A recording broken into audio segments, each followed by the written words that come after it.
July 1945, Los Alamos, New Mexico. The desert was silent, but inside the guarded fences of the most secret laboratory on Earth history was being rewritten. At 2:13 a.m., lights still burned inside the technical buildings.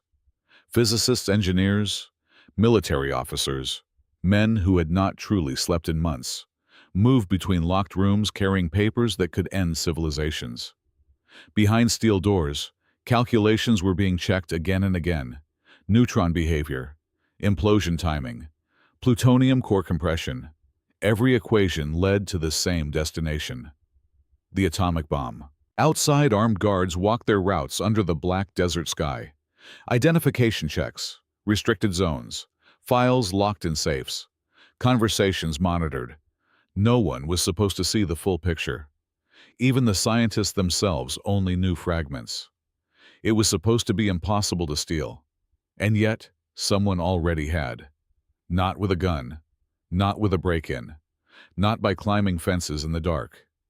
The secret was leaving Los Alamos inside the minds of the very people building it. A physicist memorized calculations. A technician copied sketches. A courier carried information across cities. Piece by piece, the blueprint of the most dangerous weapon in human history slipped out of America's hands. No alarms rang. No guards fired a shot. By the time Washington understood what had happened, it was too late. The Soviet Union would not spend 10 years guessing how to build the bomb. They had a shortcut, and that shortcut changed the world forever. Because once one nation unlocked the power of the atom, there was still hope of control. But once two nations had it, the clock of the Cold War truly began. The balance of power shifted. Fear became permanent, and humanity entered an age where civilization could end in less than an hour. So the question was no longer how to build the bomb. It was much worse. Who had stolen America's atomic secret? And why would some of the brightest minds in the West choose to betray it? To answer that, we have to go back to the beginning, before Hiroshima, before the Cold War, before Los Alamos became the center of the most dangerous secret on Earth. The story did not begin in the desert. It began with fear. In 1939, Europe was already sliding toward catastrophe. Adolf Hitler had swallowed Austria, torn apart Czechoslovakia, and was preparing for a war that would consume the world. But for a small group of physicists, the real nightmare was not tanks or airplanes. It was uranium. Scientists had discovered that splitting the atom could release an unimaginable amount of energy. In theory, it could power cities, or erase them. And if Nazi Germany reached that discovery first, Hitler would hold a weapon no army could resist. That possibility terrified a refugee physicist named Leo Szilard. He convinced Albert Einstein to sign a letter to President Franklin D. Roosevelt. The warning was simple and terrifying: Germany might be building an atomic bomb. America could not afford to be second. Roosevelt listened. What followed was the largest secret scientific program in history, the Manhattan Project. More than 130,000 people would eventually work on it. Entire towns were built in secret. At Oak Ridge, uranium was enriched behind fences and armed patrols.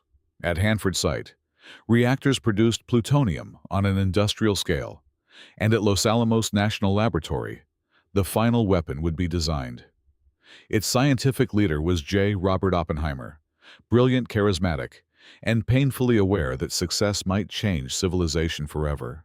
The mission was brutally simple: build the bomb before Hitler did. Billions of dollars were spent. Families disappeared into classified government towns. Mail was censored. Workers were told almost nothing about what they were creating. Compartmentalization was everything. No one was supposed to see the whole machine. But war changes faster than plans. By the time the bomb was nearly ready, Germany was collapsing. Berlin was burning. Hitler was close to defeat. The original enemy was disappearing. And in the silence left behind, another one began to emerge: the Soviet Union. An ally for now, a rival for what came next. And inside Stalin's Kremlin, one conclusion had already been made: if America kept the atomic bomb to itself, the future of global power was already decided. In August 1945, the world saw what that power looked like. First Hiroshima, then 3 days later, Nagasaki. In 2 blinding flashes, entire cities were turned into warnings. Buildings vanished. Shadows were burned into walls. Tens of thousands died in seconds, and many more would die slowly afterward. The message was unmistakable. The United States now possessed a weapon beyond conventional war. For a brief moment, America stood alone at the top of a new world. But in Moscow, Joseph Stalin did not react with surprise. He had already been informed. At the Potsdam Conference, when President Harry S. Truman casually hinted that America had developed an unusually powerful new weapon, Stalin simply nodded. No shock, no visible concern. Because Soviet intelligence had already told him. He understood the real stakes immediately. If Washington held a monopoly on atomic weapons, diplomacy would become theater.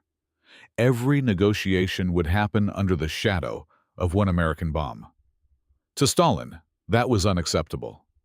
He gave the order: obtain the atomic secret at any cost. Not years of independent research. Not slow scientific trial and error. Steal it. That mission required the perfect spy, someone brilliant enough to understand the science, trusted enough to stand inside the project, and invisible enough to never attract suspicion. That man was Klaus Fuchs.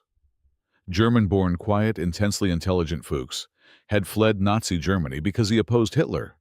To Britain and America, he looked like the ideal anti-fascist refugee scientist, a man who had escaped tyranny and dedicated himself to defeating it.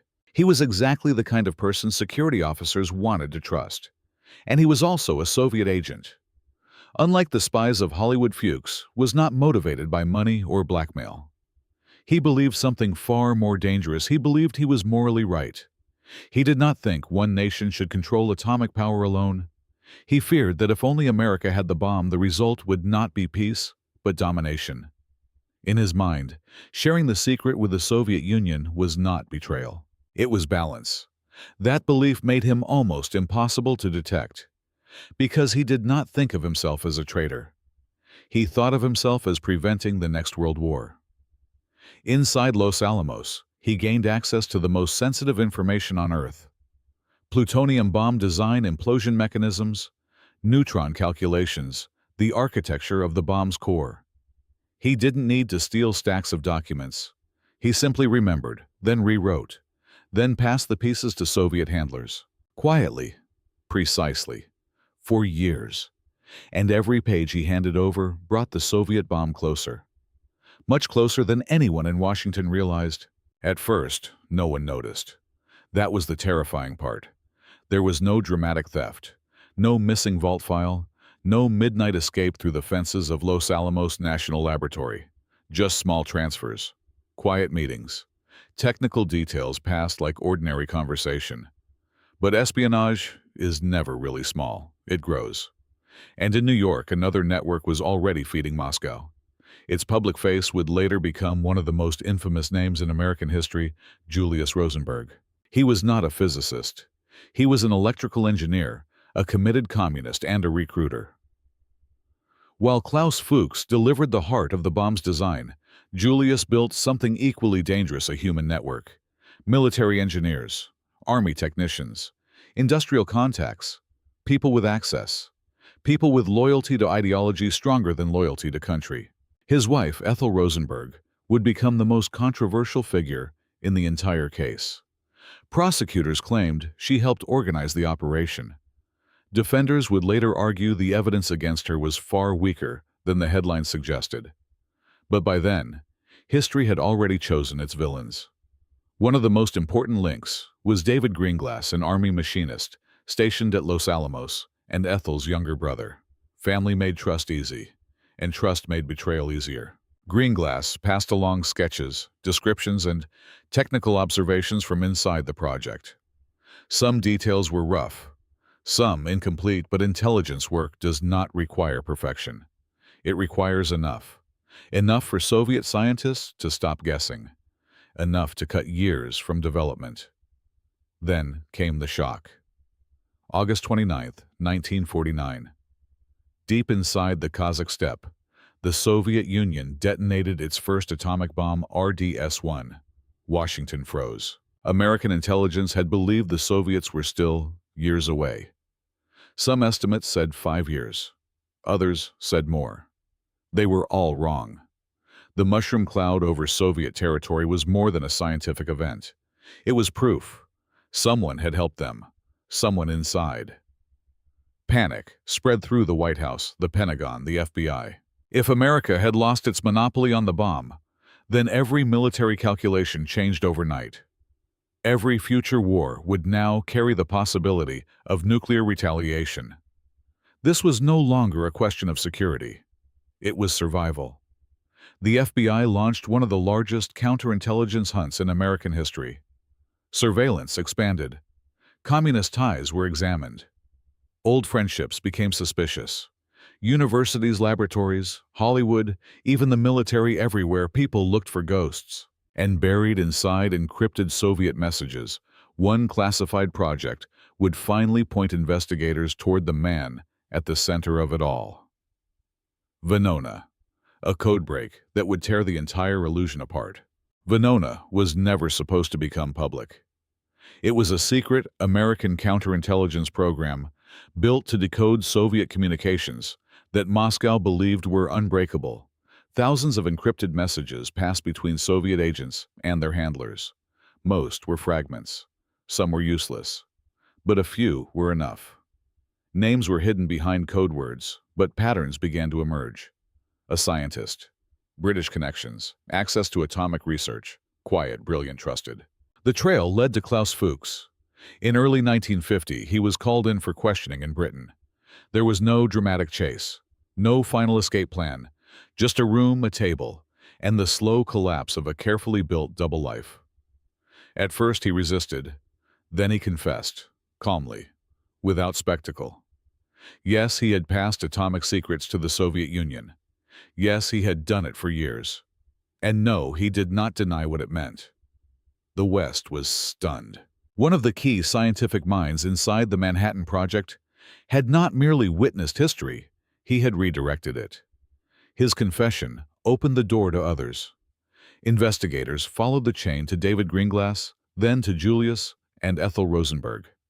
Their arrests turned a hidden intelligence war into front-page national theater. The trial was explosive. Prosecutors argued that Julius and Ethel had helped deliver the atomic bomb to Stalin.